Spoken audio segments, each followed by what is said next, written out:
For about 2 years of my legal career, I represented general contractors, and I thought I would make this video to help anybody that is affected with Hurricane Harvey and how you should approach the situation when you're trying to file a claim. First and foremost, I need to give a warning about general contractors. There are many good general contractors out there. However, there are many men who claim to be general contractors, which really they're just scam artists. And so a general understanding, in the state of Texas, you have no licensing requirement to be a general contractor. That means any guy can put a ladder on his car, drive up to your house and say he can fix your home. May have zero experience, he may have years of experience. But first and foremost, you need to understand that there is no licensing required. There's no agency regulating these individuals. And so you have to do your due diligence in coming to understand with what type of person you're dealing with. So first and foremost is dealing with the general contractor and picking a good one. Right now, scam artists are going to be flying into the Houston area.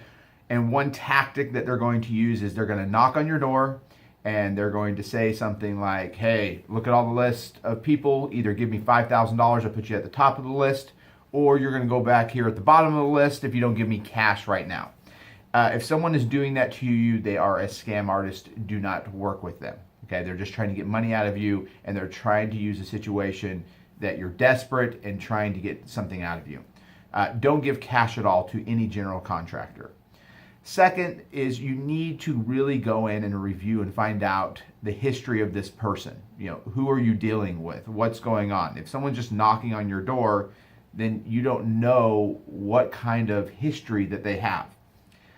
I would highly recommend that you take time to ask around and find somebody that other people are using and that has a history. Go online, you have Google, type their name into any search engine, see what turns up.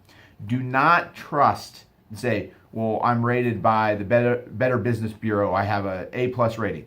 Some of the most horrific general contractors that I knew had A+ ratings from the Better Business Bureau. So first off is understanding that the general contractor, and then they're going to hand you a contract. All right.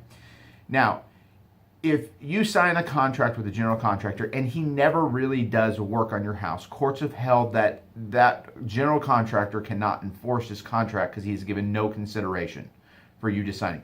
If he just walks up onto your roof and puts a tarp up there, that is not enough work to actually enforce his contract. He actually has to work with you and help you. Now, after you picked a good contractor, the second step is helping your contractor with your insurance company. Don't expect your general contractor to do everything with your insurance company. You got to understand, now that you're filing a claim, you're in an adverse relationship with your insurance company. A lot of people have a good relationship with their insurance agent, but you have to understand their job is to pay you the least amount of possible. Your general contractor is going to try to get the most amount of money possible because he wants to get paid. So you need to assist him in this action. Now, first, when you're going through there is going to be the issue of whether or not you have flood insurance. Most likely you do not have flood insurance, especially if you're in like a 500-year floodplain. It probably was never offered to you. So you need to really check into that. The second thing you're going to want to do is understand what actually caused the damage to your home.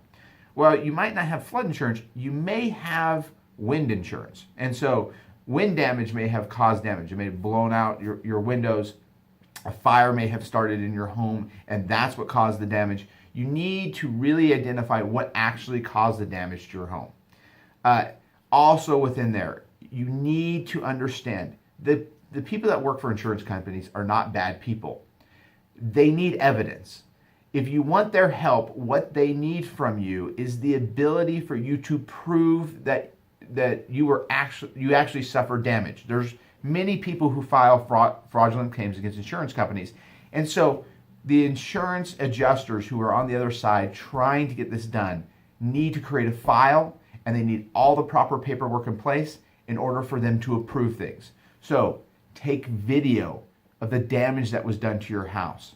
Go through, don't touch anything. Go video the whole situation that you're facing.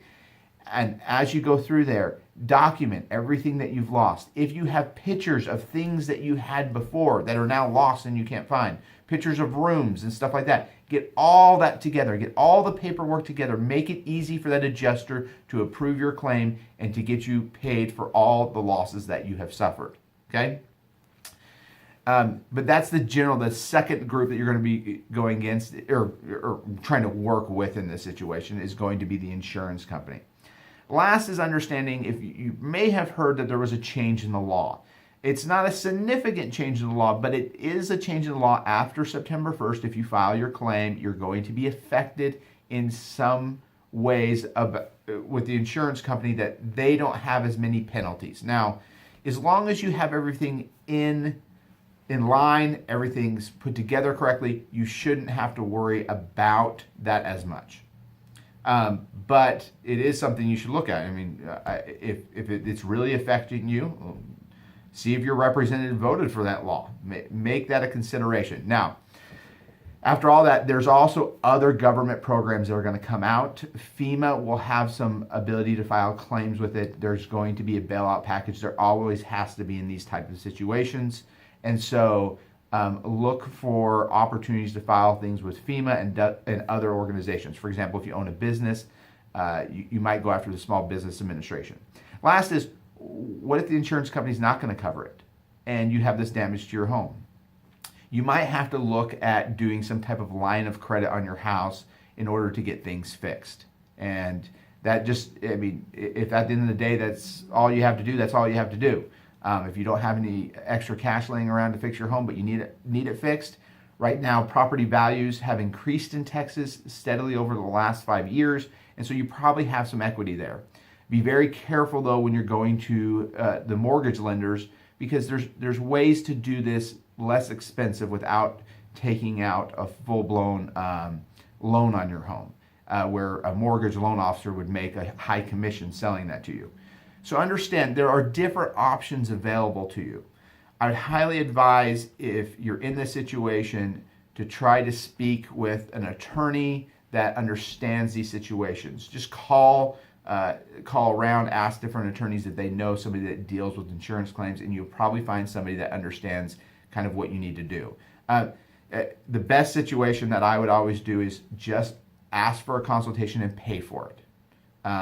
Get into a relationship with that attorney that you're willing to pay him his consultation fee, because he's going to be able to lay out for you exactly what you need to do, and will probably make you more money than you'll spend and save you a lot of headaches. So pay for sophistication. It will help you in this situation if you can. But through this whole process, that's kind of what you need to look at, are those different situations. First and foremost, the number one thing, pick a good general contractor and make sure you take a time to research them.